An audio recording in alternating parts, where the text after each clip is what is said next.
বাচ্চাগুলো বাবু সরে যাও জ্বলবে এটা চারিদিক দিয়ে ঘোর। আরে ঘোর দিয়ে আরে ভাই আগুনটা লাগা দে ওকে দে ওকে দে। সরে যা।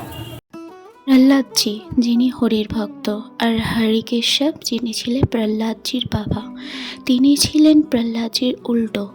তিনি ছিলেন হরিভক্ত আর তার উদ্দেশ্য ছিল হরির নাম করে সমগ্র প্রাণীকে মুক্তি দেওয়া। তাই বাবার বিপক্ষে যাওয়ার জন্য বাবা নিজের পুত্রকে হত্যা করার জন্য নানা ধরনের পরিকল্পনা করতে থাকে। ঠিক সেই সময় তার পিসি অর্থাৎ প্রহ্লাদজির পিসি তার দাদাকে কথা দেয়, যেই কাজটা তুমি করতে পারোনি সেই কাজটা আমি করে দেখাবো। কারণ তার পিসির কাছে ছিল একটা ওড়না, যেই ওড়না গায়ে থাকলে কোনো মৃত্যু তাকে বরণ করতে পারবে না। পিসির কথা মতো চারপাশ থেকে আগুন ধরিয়ে দেওয়া হলো এবং তার পিসির কোলে প্রহ্লাদজিকে বসিয়ে দেওয়া হলো।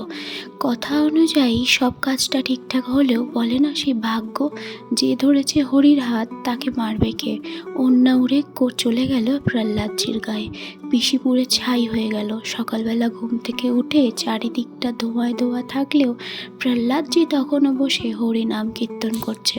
আর ঠিক তখন থেকেই আমাদের সনাতন ধর্মে এই ন্যাড়া পোড়া অনুষ্ঠানটি চালু হয়। মন থেকে বলো রাধে রাধে।